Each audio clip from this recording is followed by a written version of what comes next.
Hello everyone, welcome back to my channel. So today we are going to discuss that what are those factors that are affecting MNS 2023 selection process, because in this year the competition has been tougher according to the last year, because last year the shortlisted candidates in four list was around 3000, but in this year in only first list there are 3000 students. So it means that the competition has been increased this year. So we are going to discuss that what are the factors that are increasing the toughness or that are increasing the competition rate day by day in the MNS exam, because it is affecting the selection process ratio. So let's just discuss, because it is very important to keep all the points in your mind while you are preparing for the, if you are preparing for MNS 2024.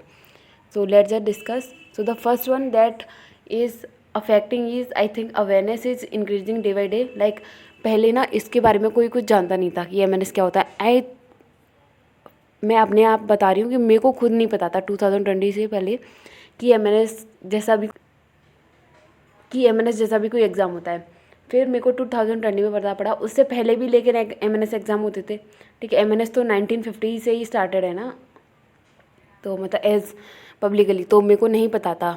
और काफ़ी बच्चों को जो मतलब मैं अभी उनको जानती हूँ उनको भी नहीं पता है. बट अब बिकॉज ये नीट के थ्रू हो गया है, तो नीट के ऑफिशियल वेबसाइट पर MNS का नोटिफिकेशन आता है, तो इस साल इसकी नॉलेज थोड़ी सी और इसके बारे में थोड़ी सी अवेयरनेस ज़्यादा फैली है, तो बच्चों ने ज़्यादा फॉर्म फिल किए हैं.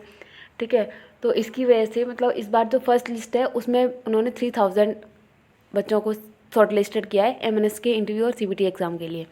लास्ट ईयर टोटल 4 लिस्ट आई थी.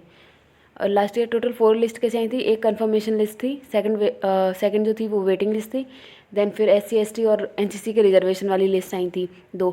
ठीक है, तो लास्ट ईयर टोटल 4 लिस्ट को मिला के 3000 बच्चे नहीं थे, उसमें भी कुछ कम थे, है ना. और इस साल तो पहली लिस्ट में ही 3080 बच्चे हैं, तो इस बार बहुत सारे ज़्यादा बच्चों को बुलाया जा रहा है. और लास्ट ईयर जो बच्चे रिपोर्ट कर रहे थे ना वहाँ पर, मतलब MNS की CBT एग्ज़ाम और उसके लिए इंटरव्यू के लिए, वो भी बहुत कम थी. लाइक जैसे उन्होंने एक दिन में 120 बच्चों को बुलाया था, तो जो रिपोर्ट कर रहे थे बच्चे वो 50 से 60 के बीच में थे. मतलब 50, 55, 58, 57, 60, 62, किसी दिन 63, मुश्किल से 63, तो मतलब लेके चलोगे तो 50 से 65 के बीच का एवरेज था. बट इस ईयर तो 60 बच्चे, इतने कम बच्चों ने तो किसी भी बैच में रिपोर्ट नहीं किया है. ठीक है, इस बार जो रेशियो आ रहा है ना बच्चों के रिपोर्ट करने का, वो 90 तक क्रॉस हो गया है. 90, 95 तक, 80, 83, 85, 80, 88, 87, 75. ये ज़्यादा नॉर्मल जो है वो 80 की रेंज में ही है, 80 से 90 तक. मतलब डेली किसी दिन कुछ ज़्यादा कम हुए तो 75, 70 है, वरना इस बार तो बच्चे भी ज़्यादा रिपोर्ट कर रहे हैं. ठीक है, तो फर्स्ट फैक्टर जो कंपटीशन को इंक्रीज कर रहा है वो है awareness is increasing day by day among the students.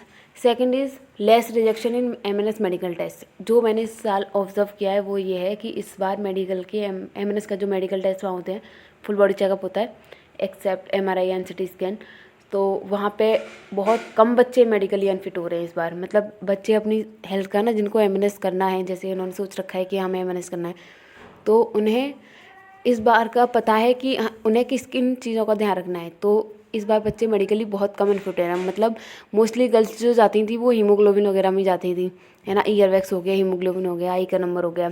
ठीक है, तो आई वाले तो या तो 1 साल पहले से ही उन्होंने लेज़र ट्रीटमेंट करवा रखा है. ठीक है, या फिर वो ऐसी डाइट ले रहे हैं जो उनके आई के नंबर को मतलब चेंज कर रही हैं. और हीमोग्लोबिन का तो वो डाइट से करके ही आते हैं, क्योंकि बहुत सारे यूट्यूब चैनल से मैं खुद प्रोवाइड करती हूँ नॉलेज MNS के बारे में. तो मेरी वीडियोज़ के थ्रू और भी चैनल से उनकी वीडियोज़ के थ्रू बच्चों को पता पड़ रहा है कि कौन सी चीज़ें करनी है, कौन सी चीज़ें नहीं करनी है. तो हीमोग्लोबिन वाले केस बहुत कम निकले थे. ठीक है, और हीमोग्लोबिन के तो अब वो RR में जाके अनफिट ही हो जाते हैं, फिट ही हो जाते हैं. तो हीमोग्लोबिन वाला जैसा मेरे को परमानेंट नहीं लगता है, बाकी क्योंकि हीमोग्लोबिन बढ़ जाता है डाइट के थ्रू. तो बच्चे अपना जब भी MNS का मेडिकल होता है उससे 1 हफ्ते पहले से अपनी डाइट को इम्प्रूव कर लेते हैं, तो उनके हीमोग्लोबिन का जो लेवल होता है वो ठीक हो जाता है. ईयरवैक्स का प्रॉब्लम है तो बच्चे ईयरवैक्स निकलवा के जाते हैं.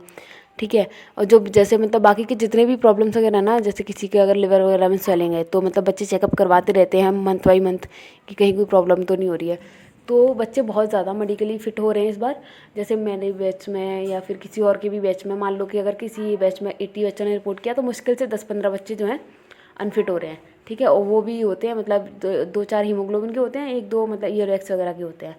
परमानेंट रिजेक्शन किसी 2-3 बच्चों को मिल रहा है पूरे बैच में से। जैसे मान लो वो 154 बच्चों को डेली बुला रहे हैं, तो उसमें से परमानेंटली जो अनफिट होंगे, जैसे अगर उन्होंने किसी बैच में 85 ने रिपोर्ट किया, तो उसमें से परमानेंट रिजेक्शन वाले होंगे, मुश्किल से 5 होते हैं। बाकी के जितने रिजेक्शन जो मिलता है ना, वो टेम्प्रेरी रिजेक्शन मिलता है। तो उससे बच्चे क्या होते हैं कि आरआर में जाके वो वापस फिट होकर उसी में इंक्लूडेड हो जाते हैं, रेस में वो शामिल होते हैं। तो अगर कोई बोले कि भाई 85 रिपोर्ट कर रहे हैं, उसमें से आधे अनफिट हो जाएंगे, तो ऐसा कुछ नहीं होता है। आधे अनफिट होते भी हैं तो वो वापस फिट हो जाते हैं आरआर में जाके।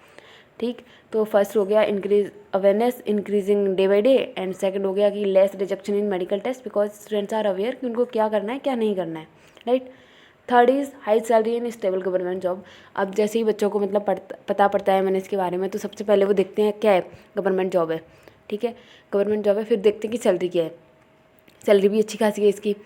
तो और आप एज अ मतलब नर्स वहाँ काम नहीं करते हो, एज अ नर्स थोड़ा ना काम करते हो, आप एमएनएस ऑफिसर बन के जाते हो। एडमिनिस्ट्रेशन का जो काम होता है ना हॉस्पिटल का, वो ये नर्सेज जो होती हैं, जो एमएनएस ऑफिसर होते हैं, वो उसको हैंडल करते हैं। नर्सिंग वाला काम ये नहीं करते हैं, ठीक है। तो उस चीज़ का मतलब बहुत सारे बच्चे की गवर्नमेंट जॉब है, स्टेबल है जॉब, ठीक है, सैलरी भी अच्छी खासी है, कोई रिस्क भी नहीं है कि एक बार सेट हो जाओ तो चलो फ्री हो गए हम 15 साल के लिए, 14-15 साल के लिए। उसके बाद में सिलेक्शन प्रोसेस होती रहती है, तो जो जॉब होती है वो बढ़ती रहती है।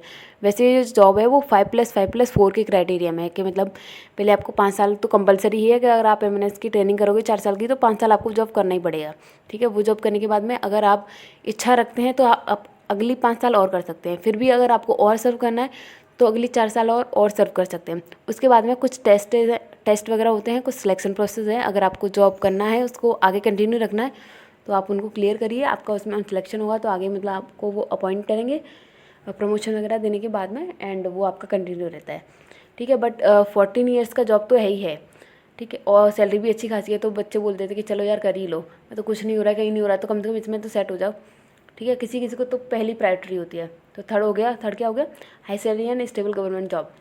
फोर्थ है कि many facility during the job period and after the job also, मतलब बहुत सारी फैसिलिटी मिलती हैं। आप मेडिसिन जो मेडिकल का होता है पूरा आपका, आपकी फैमिली का, वो फ्री रहता है गवर्नमेंट की तरफ से, ठीक है। इंडियन आर्मी उसको अफोर्ड करती है।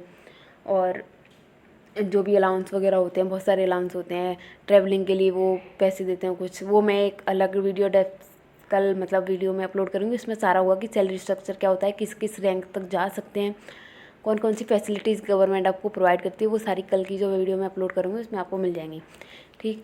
तो बहुत सारी फैसिलिटीज़ होती हैं उनको, मतलब लड़कियां देख के ना, मतलब लड़कियों के लिए बहुत स्टेबल और बहुत ही सिक्योर जॉब है, ठीक है। सिक्योरिटी का भी कोई पर्पस नहीं। फिफ्थ है कि सिक्योरिटी फॉर गर्ल्स, मतलब होते हैं ना पेरेंट्स की बाहर बच्चों को भेजें, जैसे अलग अलग जगह पे पोस्टिंग होती है इस जॉब में भी, नो डाउट की होती है, ठीक है। इंडिया बहुत बड़ा है, उसमें भी बहुत से मतलब जो नॉर्थ साइड के जो पीपल हैं वो अगर साउथ में पोस्ट हो जाएँ, साउथ के अगर नॉर्थ में पोस्ट हो जाए, तो बच्चों को या पेरेंट्स को रहता है यार कि कैसे होगा क्या नहीं होगा। तो इंडियन आर्मी में आप सर्व करोगे या फिर इंडियन एयरफोर्स में, मतलब क्योंकि तीनों ही जॉब्स में, मतलब जो भी फोर्सेज होती है ना, आर्मी, नेवी और एयरफोर्स, तो तीनों में ही आपको सर्व करने का मौका मिलता है। तो सिक्योरिटी वाला जो फैक्टर होता है ना कि यार हम लोगों का मतलब सेफ्टी पर्पज़ का जो होता है वो तो फोर्स में जाके तो ख़त्म ही हो जाता है। जहाँ भी रहोगे सिक्योर रहोगे, कोई प्रॉब्लम नहीं होगी। तो ये सारी चीज़ें ना, मतलब ये सब चीज़ों को देख के बच्चे इंटरेस्टेड हो रहे हैं इसमें। पहला तो पता ही नहीं था अभी तक लोगों को कि एमएनएस होता क्या है, तो वो इंक्रीज़ हो रहा है अवेयरनेस, ठीक है। दूसरा कि इसमें अच्छी खासी जॉब सैलरी, गवर्नमेंट जॉब है, अच्छी खासी सैलरी है, ठीक है।